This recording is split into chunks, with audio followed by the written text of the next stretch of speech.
মানে হচ্ছে আল্লাহ নবীর জন্য রহমতের দোয়া করা, রহমতের দোয়া করা। আমরা সবাই মিলে যদি প্রতিজ্ঞা করি যে আল্লাহ নবীর উপর আজকে থেকে দুরূদ পড়বো না, রহমতের দোয়া করব না, আল্লাহ কি নবীর উপর রহমত নাজিল না করে থাকবেন? আমরা দোয়া করলেও আল্লাহ নবীর উপর আল্লাহ রহমত নাজিল করবেন, দোয়া না করলেও আল্লাহ নবীর উপর আল্লাহর রহমত নাজিল করবেন। আমরা যে দুরূদ পড়ি, দুরূদ পড়ার মধ্য দিয়ে আল্লাহ নবীর উপর আল্লাহ নবীর জন্য দোয়া করি, দোয়াটা করার দ্বারা আমাদের নিজেদের লাভ হয়, নবীর উপকার তেমন নাই। আমাদের নিজেদের লাভটা কি? আল্লাহ নবী সাল্লাল্লাহু আলাইহি ওয়াসাল্লাম নিজেই বলে দিয়েছেন, মান সাল্লা আলাইহি ওয়াহিদাতান সাল্লাল্লাহু আলাইহি বিহা আশারা, যে ব্যক্তি আমার উপর একবার দুরূদ পাঠ করবে আল্লাহ তাআলা তার উপর 10 বার রহমত নাজিল করবে। যখনই নামাজ আদায় করতেন তখনই নামাজের মধ্যে বারবার আসমানের দিকে তাকাতেন এবং তিনি কামনা করতেন যেন আল্লাহ তাআলা কিবলাটাকে পরিবর্তন করে দিয়ে বাইতুল্লাহর দিকে করে দেন। আল্লাহর নবী যে চাচ্ছেন এটা কি আল্লাহ তাআলা জানেন কিনা?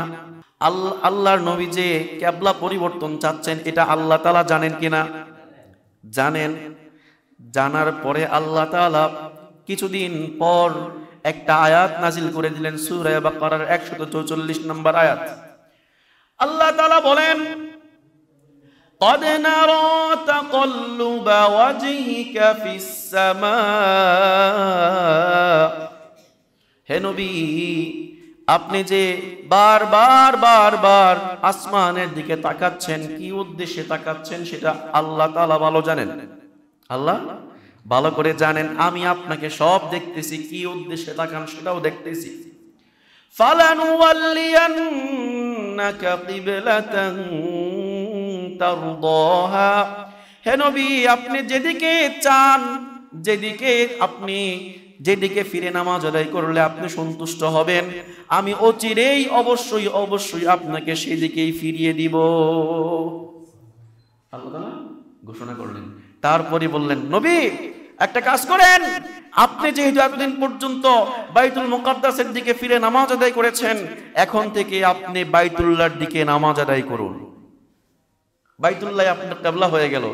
যেই জায়গাতে আল্লাহ তাআলা যেই সময় আল্লাহর নবীকে নির্দেশনা দিয়েছিলেন যে আপনি কিবলা পরিবর্তন করে বাইতুল্লাহ থেকে, বাইতুল মুকাদ্দাস থেকে বাইতুল্লাহর দিকে আপনি ফিরে যান, তখন আল্লাহর নবী সাল্লাল্লাহু আলাইহি ওয়াসাল্লাম ছিলেন জোহরের নামাজের মধ্যে। কোন নামাজে? জোহরের নামাজের মধ্যে ছিলেন। মসজিদটা ছিল মসজিদে বানি সালিম, বনু সালিম গোত্রের মসজিদের মধ্যে আল্লাহর নবী সাল্লাল্লাহু আলাইহি ওয়াসাল্লাম জোহরের নামাজ আদায় করছিলেন। দেখেন, বাইতুল মুকাদ্দাসটা হচ্ছে মদিনা থেকে পশ্চিম দিকে। কোন দিকে? মানে উত্তর পশ্চিম দিকে। কোন দিকে? উত্তর পশ্চিম দিকে। আর মক্কা হচ্ছে ডাইরেক্ট দক্ষিণ দিকে। কোন দিকে? তো আল্লাহর নবী সাল্লাল্লাহু আলাইহি ওয়াসাল্লাম জোহরের নামাজ পড়তেছিলেন, শুরু করছিলেন কোন দিকে? উত্তর পশ্চিম দিকে। আর আল্লাহ নির্দেশ দিলেন, ফাওয়াল্লি ওয়াজহাকা শাতরাল মাসজিদিল হারাম, হে নবী আপনি মসজিদে হারামের দিকে মুখ ফিরান। 2 রাকাত হওয়ার পরে 4 রাকাত বিশিষ্ট নামাজ, জোহরের নামাজ 2 রাকাত হওয়ার পরে আল্লাহ নির্দেশ দিলেন আপনি মুখটা ফিরিয়ে দিন বাইতুল্লাহর দিকে। তখন 2 রাকাত, বাকি 2 রাকাত বাইতুল্লাহর দিকে ফিরে নামাজ আদায় করেছিলেন। হয়ে গেছে কয় কিবলা? 2 কিবলা হয়ে গেছে না এক নামাজের মধ্যে? যেই মসজিদে আল্লাহ নবী সাল্লাল্লাহু আলাইহি ওয়াসাল্লাম একই নামাজে 2 দিকে ফিরে নামাজ আদায় করেছেন, বর্তমানে আমরা সেই মসজিদটাকে চিনি মসজিদুল কিবলাতাইন। কি নামে চিনি? 2 কিবলার মসজিদ নামে চিনি, মসজিদুল কিবলাতাইন নামে চিনি। সেই মসজিদে আল্লাহ নবী সাল্লাল্লাহু আলাইহি ওয়াসাল্লাম জোহরের নামাজ আদায় করতেছিলেন, এরই মধ্যে কিবলা পরিবর্তনের নির্দেশ চলে আসলো। কিবলা তো পরিবর্তন হয়ে গেছে, ভালো কথা, কিন্তু এখন ইহুদি মুশরিক সহ মুনাফিক যারা আছে এদের সমাজে এখন সরগরম, হাহুতা শুরু করে দিয়েছে, কটাক্ষ করা শুরু করে দিয়েছে। আরে কি শুরু হইলো? মুহাম্মদ যেদিকে চায় সেদিকেই দেখি ফিরে ফিরে নামাজ পড়ে। ইহুদিরা বলা শুরু করলো, এতদিন পর্যন্ত সকল নবীদের যে কিবলা বাইতুল মুকাদ্দাস, সেই বাইতুল মুকাদ্দাসের দিকে ফিরে মুহাম্মদ নামাজ আদায় করেছিল, এখন কি সে এই মুহাম্মদ কি সকল নবীগণের কিবলাটাকে বাতিল প্রমাণ করতে চায়? কি প্রশ্ন তুললো? সেই সকল নবীগণের কিবলাকে বাতিল প্রমাণ করতে চায় নাকি? তাহলে কেন সকল নবীগণের কিবলাকে বাদ দিয়ে বাইতুল্লাহর দিকে ফিরছে? এই প্রশ্ন উত্থাপন করলো। আবার ওদিকে মক্কার মুশরিকরা বলতে লাগলো, আরে এরা তো খুব খুশি হয়ে গেছে, এরা দেখো এতদিন পর্যন্ত বাইতুল মুকাদ্দাসের দিকে ফিরে নামাজ আদায় করেছে, এখন তারা শেষ পর্যন্ত আমাদের দিকেই আসলো, বাইতুল্লাহর দিকেই আসছে। এখন যেহেতু তাদের কিবলা পরিবর্তন হয়ে বাইতুল্লাহ হয়ে গেছে, কয়দিন পরে দেখবা যে এদের ধর্ম পরিবর্তন করে সবাই আমাদের ধর্মে ফিরে আসবে। নাউজুবিল্লাহ, কি আশা দেখছেন? সবাই ধর্ম পরিবর্তন করে দিয়ে আবার মুশরিকদের ধর্মে ফিরে আসবে, সেই আশা নিয়ে বসে আছে। এদিকে মুনাফিকরা বলতে লাগলো, আরে এতদিন পর্যন্ত আমরা যে বাইতুল মুকাদ্দাসের দিকে ফিরে নামাজ আদায় করলাম, সেই বাইতুল মুকাদ্দাসের কিবলাটা যদি সত্য হয়ে থাকে, সঠিক হয়ে থাকে, তাহলে বর্তমানে যেদিকে ফিরেছে সেটা মিথ্যা, ভুল, ঠিক কিনা? তাহলে সত্যটাকে ছেড়ে দিয়ে, সঠিক পথ ছেড়ে দিয়ে মুহাম্মদ কেন ভুল পথে পা বাড়াচ্ছে? আবার যদি বর্তমানে যেদিকে সে ফিরেছে বাইতুল্লাহর দিকে, সেটাই যদি সঠিক হয়ে থাকে, তাহলে 17 মাস যে আমরা বাইতুল মুকাদ্দাসের দিকে ফিরে নামাজ আদায় করেছিলাম, নামাজটাই তো হয়নি। কি প্রশ্ন করলো? নামাজই তো হয়নি। তখন আল্লাহ তাআলা আরেকটা আয়াত নাযিল করে বলেন, ওয়ামা কানাল্লাহু লিইউদিআ ঈমানাকুম, হে আমার বান্দারা শোনো, আল্লাহ তাআলা তো এমন না যে তোমাদের নামাজ, তোমাদের ঈমানকে আল্লাহ শুধুমাত্র কিবলা পরিবর্তনের কারণে নামাজ শেষ হয়ে গেছে, নষ্ট হয়ে গেছে, নামাজ হয় না, এমন না। বরং কিবলার দিকে, বাইতুল মুকাদ্দাসের দিকে ফিরে নামাজ আদায় করাটাও আল্লাহর নির্দেশ ছিল। এখন তোমরা বাইতুল্লাহর দিকে ফিরে নামাজ আদায় করছো, এটাও আল্লাহর নির্দেশ। দরকার হচ্ছে আল্লাহর নির্দেশ পালন করা। কোন দিকে ফিরছো না কোন দিকে না ফিরছো সেটা দেখার বিষয় না। সকল সাহাবায়ে কেরাম শান্ত হইলেন যখন এই আয়াতটা নাযিল হইল। যাই হোক, আল্লাহ তাআলা শাবান মাসে, এই মাসেই আল্লাহ তাআলা কিবলা পরিবর্তন করার নির্দেশ দিয়েছেন কুরআনুল কারীমের মাধ্যমে। কিবলা কাবা কেন্দ্রিক সকল মুসলমান একত্র হবে, কাবার দিকে ফিরে সকল মুসলমান নামাজ আদায় করবে, এই নির্দেশনা আল্লাহ তাআলা এই মাসেই দান করেছে। এজন্য এখান থেকে শিক্ষা হচ্ছে, এই মাসের শিক্ষা হচ্ছে অবশ্যই সকল মুসলমান একে অপরের মিলে জিলে চলতে হবে, কোনো দূরত্ব বজায় রাখা যাবে না। মুসলমান পরস্পরের মধ্যে কোনো বিশৃঙ্খলা করা যাবে না। মুসলমান পরস্পরের মধ্যে দূরত্ব হয় এমন কোনো কাজ করা যাবে না, কারণ মুসলমান সবাই তো কিবলামুখী হয়ে নামাজ আদায় করে।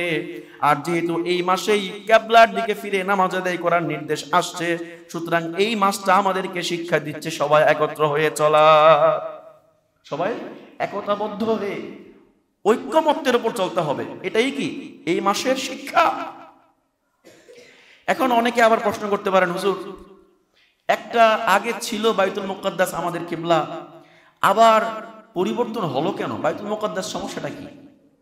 আসলে বাইতুল মুকাদ্দাসের সমস্যা না, বাইতুল্লাহ সমস্যা না। সমস্যা নাকি?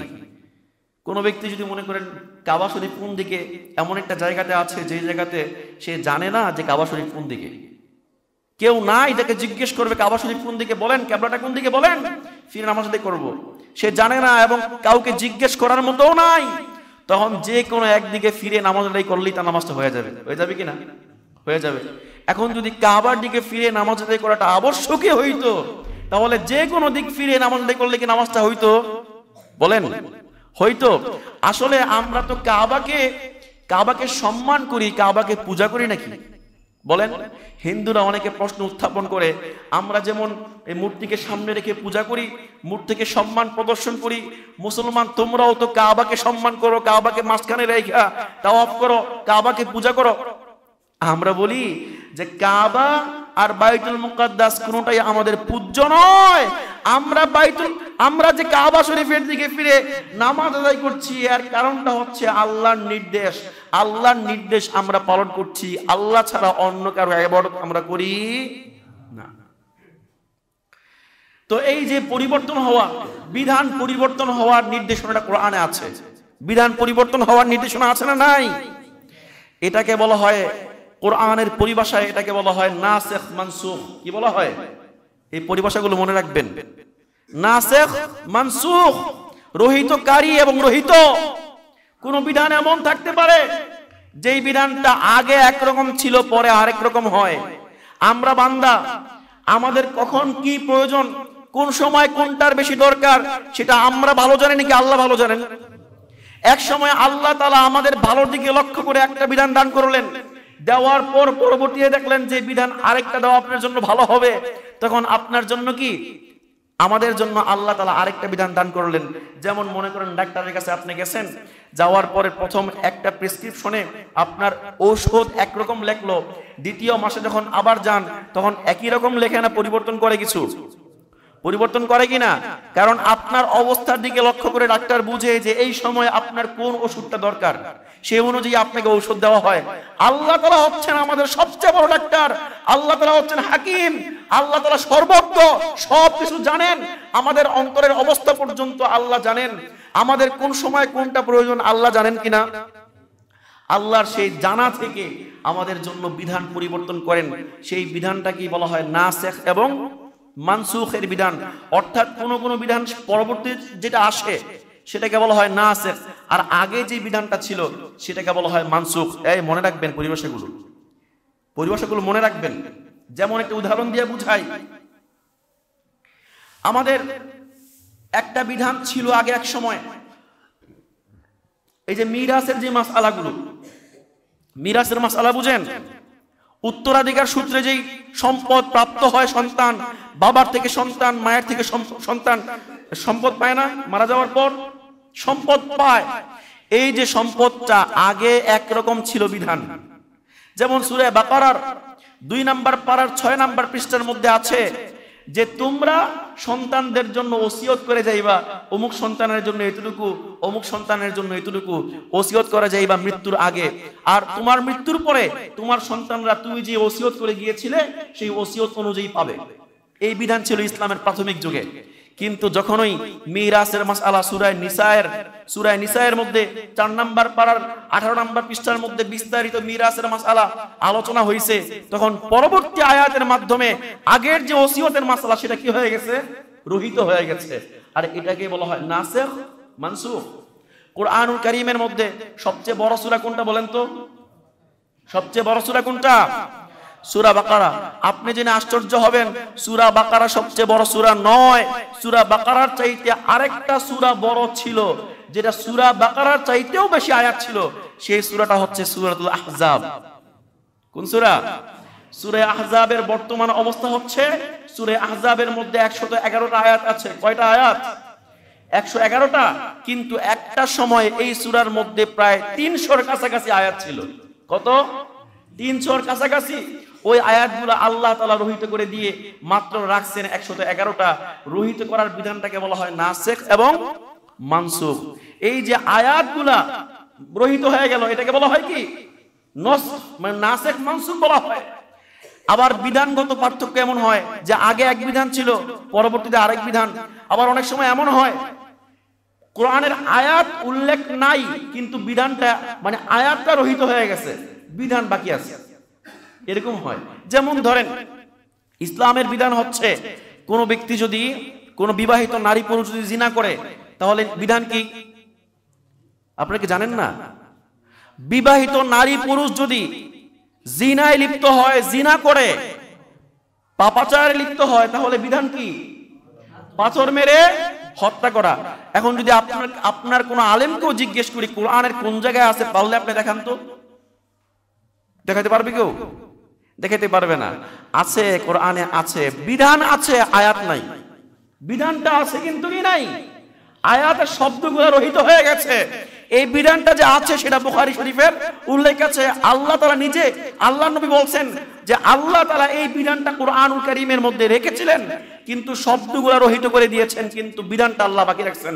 বিধানটা হচ্ছে এই, আশ-শাইখু ওয়াশ-শাইখাতু ইযা জানায়া ফারজুমুহুমা নাকালাম মিনাল্লাহ।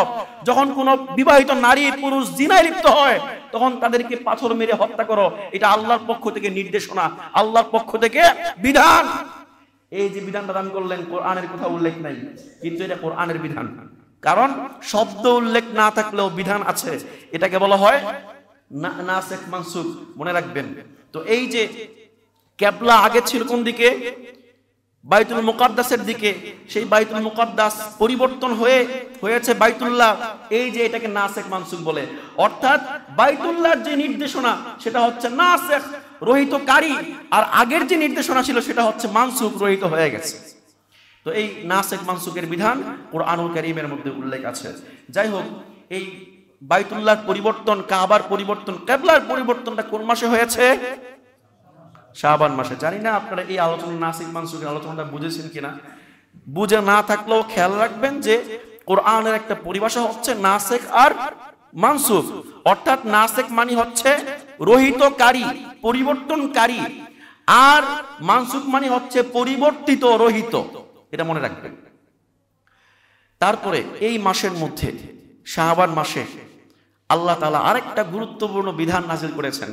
সেটা হচ্ছে আল্লাহর নবী সাল্লাল্লাহু আলাইহি ওয়াসাল্লামের উপর দুরূদ সম্বলিত যে আয়াত আল্লাহ নাযিল করেছেন, সেই আয়াতটাও আল্লাহ তাআলা এই মাসেই নাযিল করেছেন।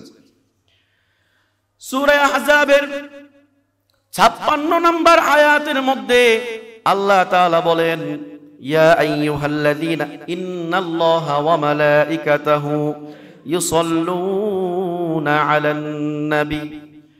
নিশ্চয়ই আল্লাহ এবং তার ফেরেশতারা, আল্লাহ তাআলা নবীর উপর রহমত নাজিল করেন। ফেরেশতারাও নবীর জন্য রহমত আল্লাহর কাছে কামনা করে। ইয়া আইয়ুহাল্লাযীনা আমানু সাল্লু আলাইহি ওয়া সাল্লিমু তাসলিমা। সুতরাং হে ঈমানদাররা, তোমরাও রাসূলের উপর দুরূদ সালাম পেশ করো, দুরূদ সালাম পেশ করো। এখন কথা হইল, অনেকে এই আয়াতের তরজমা ডাইরেক্ট বলে ফেলে যে আল্লাহও দুরূদ পড়েন, ফেরেশতারাও দুরূদ পড়ে, তোমরাও পড়ো। এই অনুবাদ করা সম্পূর্ণ ভুল। আল্লাহ দুরূদ পড়েন না, আল্লাহ রহমত নাজিল করেন। দুরূদ পড়া মানে হচ্ছে আল্লাহর কাছে রহমত কামনা করা। আল্লাহ যদি রহমত কামনা করে, কার কাছে করে? আল্লাহর উপরে আল্লাহ আছে নাকি? বলেন। যদি আমরা অনুবাদ করি এখানে যে আল্লাহ দুরূদ পড়ে, দুরূদ পড়ার মানে হচ্ছে রহমত কামনা করা আল্লাহর কাছে। এখন যদি আল্লাহ কার কাছে কামনা করবে রহমত? আল্লাহ তো নিজে নাজিল করবে, তাই না?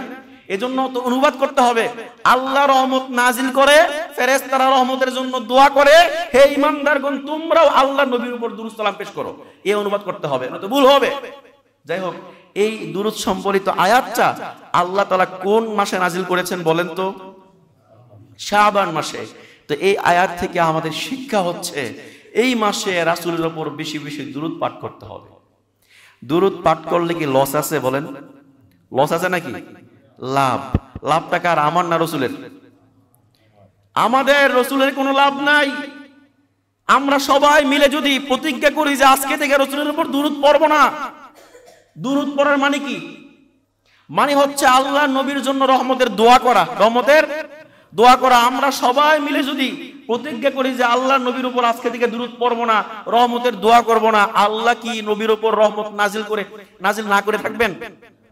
আমরা দোয়া করলেও আল্লাহ নবীর উপর আল্লাহ রহমত নাজিল করবেন, দোয়া না করলেও আল্লাহ নবীর উপর আল্লাহর রহমত নাজিল করবেন। আমরা যে দুরূদ পড়ি, দুরূদ পড়ার মধ্য দিয়ে আল্লাহ নবীর উপর, আল্লাহ নবীর জন্য দোয়া করি, দোয়াটা করার দ্বারা আমাদের নিজেদের লাভ হয়, নবীর উপকার তেমন নাই। আমাদের নিজেদের লাভ। লাভটা কি? আল্লাহ নবী সাল্লাল্লাহু আলাইহি ওয়াসাল্লাম নিজেই বলে দিয়েছেন, মান সাল্লা আলাইহি ওয়াহিদাতান সাল্লাল্লাহু আলাইহি বিহা আশারা। যে ব্যক্তি আমার উপর একবার দুরূদ পাঠ করবে, আল্লাহ তাআলা তার উপর 10 বার রহমত নাজিল করবে। রাসূলের জন্য রহমতের দোয়া করবেন, রহমত আপনার উপর নাজিল হবে।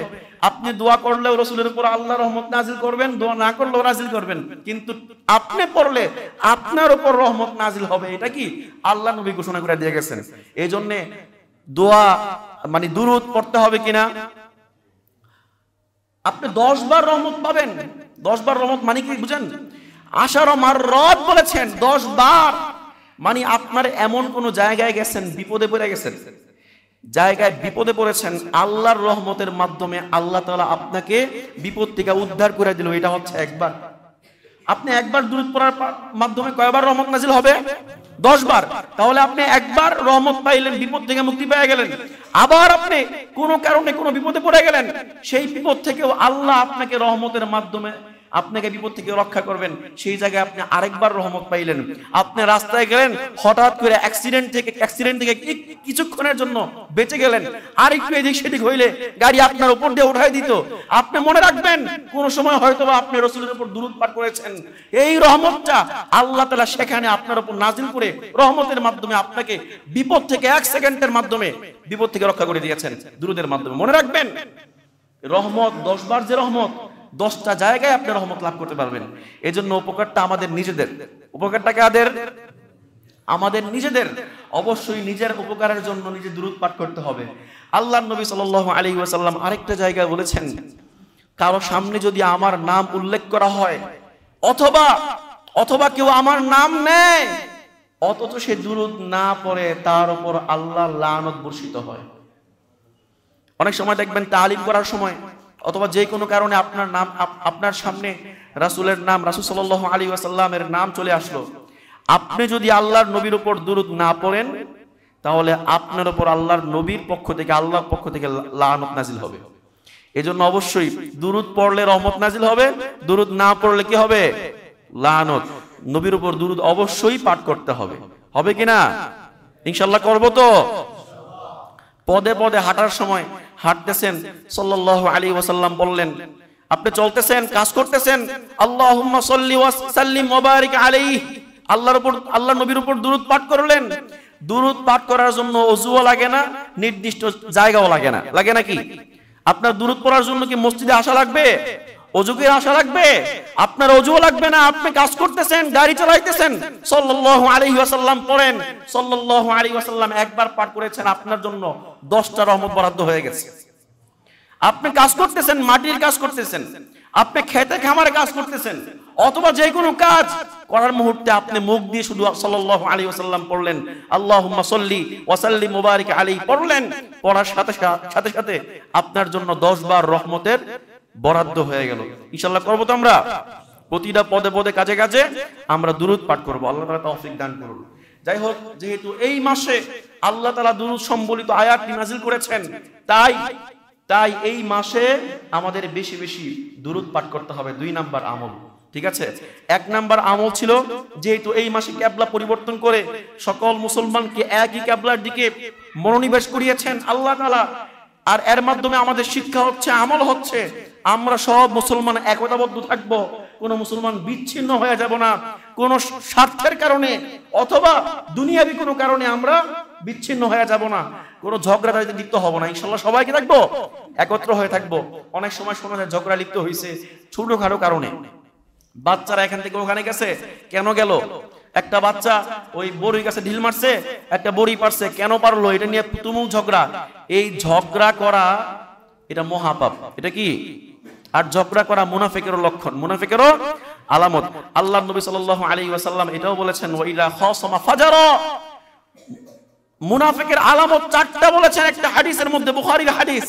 এই 4টা বলতে গিয়ে একটা বলেছেন যে কথায় কথায় ঝগড়া করে, ঝগড়া লাগলেই মুখ খারাপ করে, এমন লোকেরা কি? মুনাফিক। এজন্য মুনাফিক হইতে যায়েন না, ঝগড়াও লিপ্ত হইতে যায়েন না, সবাই একতাবদ্ধ থাকেন। আর এই মাসের আমাদের শিক্ষা হচ্ছে সবাই এক থাকতে হবে, নেক থাকতে হবে, কোনোদিন বিচ্ছিন্ন হওয়া যাবে না। মুসলমান বিচ্ছিন্ন হইলেই তখন শয়তান তাদের মাঝে প্রবেশ করে তাদেরকে বিভিন্ন শক্তি, অপশক্তি তাদের উপর চেপে বসে আর এদেরকে আক্রমণ করে শেষ করে দেয়। এজন্যই আমাদের একতাবদ্ধ থাকতে হবে। একতাবদ্ধ থাকলে কোন রাষ্ট্র, কোন কাফের শক্তি, কোন ইহুদি শক্তি মুসলমানদের উপর আক্রমণ করার সাহস পাইতো নাকি? পাইতো? বলেন। ফিলিস্তিনের উপর যে ইসরায়েল হামলা করেছে, ইসরায়েল হামলার পিছনে মেইন কারণ ছিল, তারা জানে যে আমি হামলা করলে আরবের কোন কান্ট্রি প্রতিহত করতে আসবে না, তারা ভালো করে জানে। যদি জানতো, যদি আরবের কোন কান্ট্রি, সৌদি আরব, ইরান, কাতার, কুয়েত, দুবাই, ইরাক, তারপরে তুরস্ক, সিরিয়া, সবাই যদি সম্মিলিতভাবে ইসরায়েলের উপর ঝাঁপিয়ে পড়তো, ঝাঁপিয়ে পড়ার দরকার নাই, শুধুমাত্র স্যাংশন মারত, বয়কট করত, তাদের কাছে শুধুমাত্র তেল বিক্রি না করত, তাহলে ওই ইসরায়েল কত আগে যুদ্ধ বন্ধ করে দিত কিনা? যুদ্ধ চালায় নিছে কিসের মাধ্যমে? কারণ কোন রাষ্ট্র এখনো পর্যন্ত তেল বিক্রি করা বন্ধ করে নাই, বয়কট করে নাই। এজন্যই কি যুদ্ধ চালায় নিতে পারছে। মুসলমানরা এক না, মুসলমান প্রত্যেকে স্বার্থপর হয়ে গেছে, প্রত্যেক রাষ্ট্রই স্বার্থ নিয়ে ব্যস্ত আছে। চিন্তা করে ওআইসি মানে মুসলমানদের যে অর্গানাইজেশন, সেটা সবাই বসছে একসাথে, বসার পরে সবাই সিদ্ধান্ত নিল যে আমরা ইসরায়েলকে তেল দিব না। তখন তার মধ্যে তিনটা রাষ্ট্র দাঁড়ায় গেছে, দুবাই, বাহরাইন আর মরক্কো। তিন রাষ্ট্র দাঁড়ায় বলতেছে না, আমরা এদের কাছে তেল সাপ্লাই করবো, তেল বিক্রি না করলে আমরা চলতে পারবো না, বিক্রি করতে হবে। এই যে বিচ্ছিন্ন হয়ে গেল, বিচ্ছিন্নতার কারণে 1.5 বছর পর্যন্ত ফিলিস্তিনের উপরে ইসরায়েল হামলা চালাইছে। তখনই যদি সব মুসলমান এক হয়ে তেল দেওয়া বন্ধ করে দিত, সব মুসলমান এক হয়ে তাদের কাছে কোনো পণ্য দেওয়া বন্ধ করে দিত, তাহলে কিন্তু ফিলিস্তিন যুদ্ধ করতে পারতো না। যুদ্ধ করার মেইন কারণটা হচ্ছে আমরা নিজেরা, আমাদের বিচ্ছিন্নতা। এজন্য বিচ্ছিন্নতার মধ্যে থাকা যাবে না, অবশ্যই সবাই ঐক্যবদ্ধ হতে হবে কিনা? ঐক্যবদ্ধ হওয়ার কোনো বিকল্প নাই, ঐক্যবদ্ধ অবশ্যই হওয়া লাগবে। মুসলমান যদি বিজয় লাভ করতে চাই, ঐক্যবদ্ধ হওয়া লাগবে, এক প্ল্যাটফর্মে আসা লাগবে। তাহলে মুসলমানদের দেশে ইসলাম কায়েম হবে। যদি আমরা বিচ্ছিন্ন বিভিন্ন দলে উপদলে বিভক্ত হয়ে যাই, তাহলে মুসলমান বলতে পারি ইসলাম কায়েম করতে পারবো না। ইসলাম কায়েম করতে হলে রাষ্ট্রীয়ভাবে কি করতে হবে? এক প্ল্যাটফর্মে আমাদের আসা লাগবে না? কি বলেন আপনারা? যদি এক প্ল্যাটফর্মে আসতে পারি, তাহলে ইনশাআল্লাহ দেশে ইসলাম কায়েম হবে। এক প্ল্যাটফর্মে আসতে না পারলে, এক দলের মধ্যে আসতে না পারলে ইসলাম কায়েম হবে না, বিচ্ছিন্ন থাকলে। যাই হোক, এই মাসের শিক্ষা হচ্ছে, আমাদের প্রধান শিক্ষা হচ্ছে সবাই ঐক্যবদ্ধ থাকা লাগবে। 2 নাম্বার শিক্ষা হচ্ছে বেশি বেশি নবীর উপর দুরূদ পাঠ করা লাগবে, 3 নাম্বার, আল্লাহর নবী সাল্লাল্লাহু আলাইহি ওয়াসাল্লাম এই মাসে বেশি বেশি নফল রোজা রাখতেন। কি করতেন? কথা বলবেন, আপনারা বুঝে থাকলে কথা বলবেন। এই মাসে বেশি বেশি কি রাখতেন? নফল রোজা রাখতেন। একটা হাদিস শোনাই। আল্লাহর নবী সাল্লাল্লাহু আলাইহি ওয়াসাল্লামের একজন প্রিয়তম সাহাবী, যাকে বলা হয় হিব্বু রাসূলিল্লাহ, মানে আল্লাহর নবীর প্রিয় পাত্র, কাকে বলা হয় বলেন তো? দেখি কেউ বলতে পারেন কিনা? যদি প্রশ্নটা মনে হয় একটু কঠিন হয়ে গেছে, আমি বলে দিই। হযরত আলী রাদিয়াল্লাহু আনহু আল্লাহর নবীর কাছে এসে বলতেছেন, আইয়ু আহলিকা আহাব্বু ইলাইকা ইয়া রাসূলুল্লাহ, হে নবী, আপনার ফ্যামিলির মধ্যে সবচেয়ে প্রিয় কে? তখন আল্লাহর নবী সাল্লাল্লাহু আলাইহি সাল্লাম বললেন, ফাতিমা। কে? ফাতিমা হচ্ছে আমার ফ্যামিলির সবচেয়ে প্রিয় মানুষ। তারপরে হযরত আলী রাদিয়াল্লাহু আনহু জিজ্ঞেস করলেন, ইয়া রাসূলুল্লাহ, ঠিক আছে বুঝলাম, মহিলা বাদ দেন, পুরুষের মধ্যে সবচেয়ে প্রিয় পাত্র আপনার কাছে কে? তখন বললেন, হিব্বু রাসূলিল্লাহ উসামা ইবনে যায়েদ। কি বললেন? উসামা ইবনে যায়েদ, যায়েদ বিন হারিসা রাদিয়াল্লাহু আনহুর ছেলে উসামা। এই উসামাকে বলা হয়তো হিব্বু রাসূলিল্লাহ, আল্লাহর নবীর প্রিয় পাত্র। কি বলা হয়তো? আল্লাহর নবীর প্রিয় পাত্র হচ্ছেন উসামা ইবনে যায়েদ। সেই উসামা ইবনে যায়েদ থেকে হাদিসটা বর্ণিত। উসামা ইবনে যায়েদ আল্লাহর নবী সাল্লাল্লাহু আলাইহি সাল্লামকে বলতেছে, ইয়া রাসূলুল্লাহ, লাম আরাকা তাসুমু শাহরাম মিনাশ শুহুরি মা তাসুমু মিন শাবান। ইয়া রাসূলুল্লাহ, আপনি শাবান মাসে যেই পরিমাণ রোজা রাখেন, বা আপনাকে শাবান মাসে যেই পরিমাণ রোজা রাখতে সেই পরিমাণ রোজা রাখতে দেখা যায় না, নফল রোজা। কারণটা কি, রহস্যটা কি আমাদেরকে বলবেন একটু? আল্লাহর নবী সাল্লাল্লাহু আলাইহি ওয়াসাল্লাম রহস্য উল্লেখ করতে গিয়ে 2টা রহস্য উল্লেখ করলেন। কয়টা? আল্লাহর নবী সাল্লাল্লাহু আলাইহি ওয়াসাল্লাম যে শাবান মাসে বেশি বেশি নফল রোজা রাখতেন, তার রহস্য কয়টা, কারণ কয়টা? 2টা। 1 নাম্বার কারণ, আল্লাহর নবী বললেন, যালিকা শাহরুন ইয়াগফুলুন নাসু আনহু বাইনা রজাবা ওয়া রমাদান। এই মাসটা হচ্ছে এমন একটা মাস, যেই মাস থেকে মানুষ গাফেল থাকে, মানুষ উদাসীন থাকে।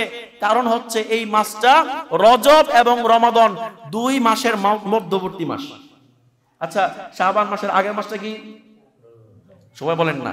শাবান মাসের আগের মাস কি? রজব মাস। শাবান মাসের পরের মাসটা কি? রমাদান মাস। মাঝখানের মাস কোনটা? শাবান মাস। আল্লাহর নবী সাল্লাল্লাহু আলাইহি ওয়াসাল্লাম বলেছেন, এই 2 সম্মানিত মাসের মাঝামাঝি এই মাসটা পড়েছে, এজন্য মানুষ গুরুত্ব দেয় না, অবহেলা করে। আর অবহেলার কারণে আমি এই মাসে বেশি বেশি রোজা রাখি। এখন 2 মাস যে সম্মানিত মাস, কেমনে বুঝলেন? রমজান মাস সম্মানিত মাস, সবাই জানি, তাই না?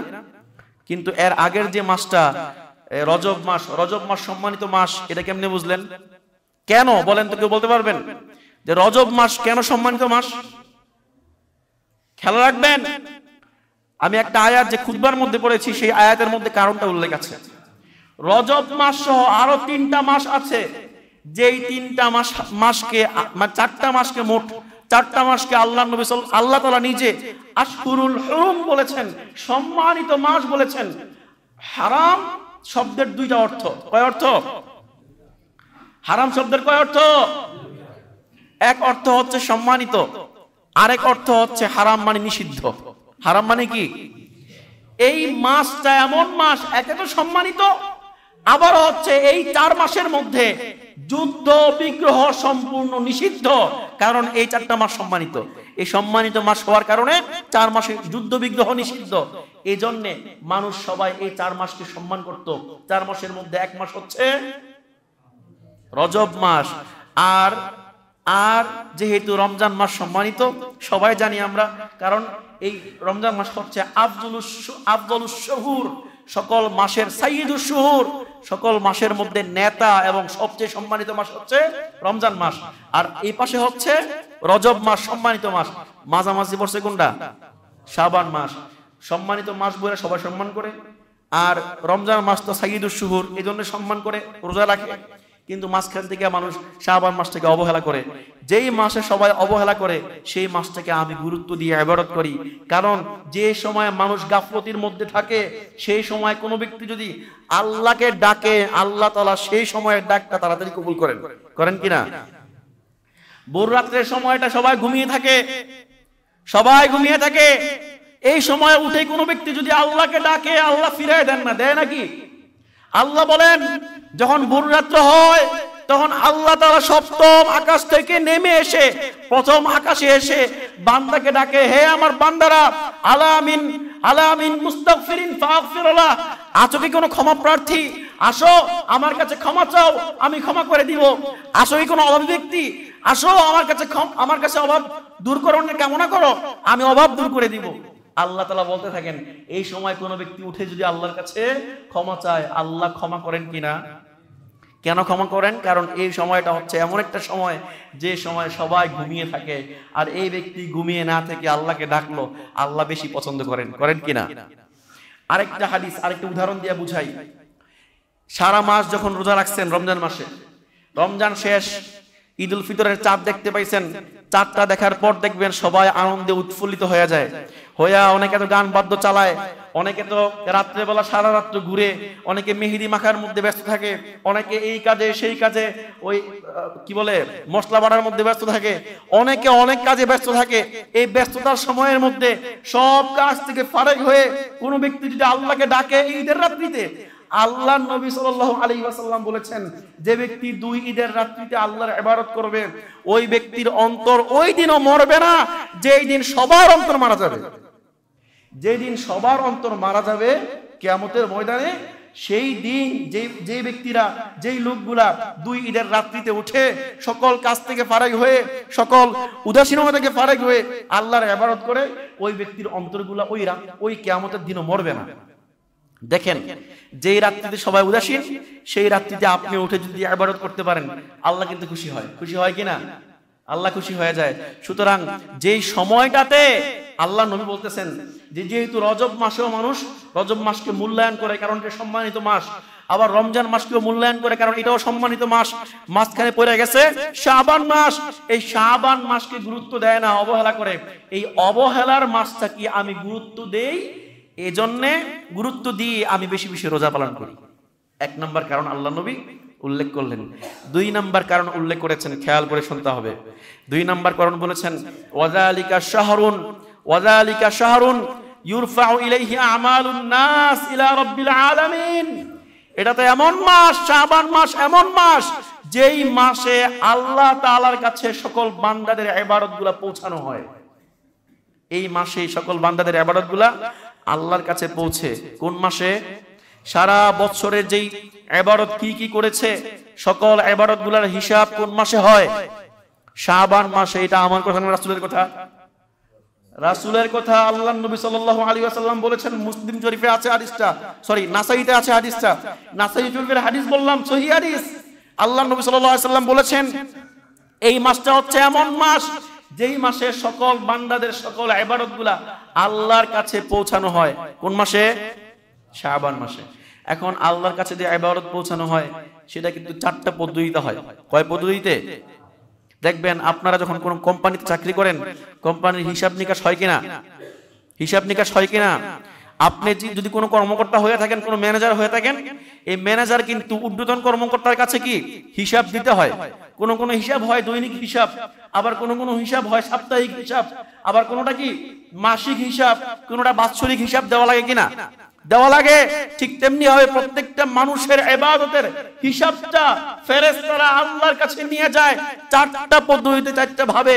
1 নাম্বার হচ্ছে দৈনিকের ইবাদত, দৈনিক যে আমল করেছে সেই আমলটাও আল্লাহর কাছে নিয়ে যায়। আবার আরেকটা হচ্ছে সাপ্তাহিক ইবাদত, সাপ্তাহিক আমলটাও আল্লাহর কাছে ফেরেশতারা নিয়ে যায়, সাপ্তাহিক হিসাব। 3 নাম্বার হচ্ছে বাৎসরিক হিসাব। 3 নাম্বার কি? বাৎসরিক হিসাব। আর 4 নাম্বার হচ্ছে সকল মানুষের মানে মানুষের সারা জীবন যে ইবাদত করেছে, যে আমল করেছে, পাপ করুক পুণ্য করুক, যে কোনো কাজই করুক, সেটার হিসাব যখন মানুষের মৃত্যু হয়ে যায় তখন কিরামান কাতিবিন আছে না, তারা সকল হিসাবগুলো নিয়ে আল্লাহর কাছে জমা দেয়। আর আল্লাহ তাআলা দেখে দেখে সে অনুযায়ী তার একটা ফয়সালা করেন। এই 4টা পদ্ধতি, প্রত্যেকটা পদ্ধতি সম্পর্কে ইনশাআল্লাহ আগামী সপ্তাহে হাদিস থেকে কিভাবে নেওয়া হয় হাদিস থেকে জানাবো ইনশাআল্লাহ। এবং এই মাসের কয়েকটা গুরুত্বপূর্ণ আমল, এটা ইনশাআল্লাহ আগামী সপ্তাহে জানানো হবে। যা কিছু বলা হলো, আল্লাহ তাআলা আমাদের সকলকে বিষয়গুলো বুঝার, আমল করার তৌফিক দান করুন।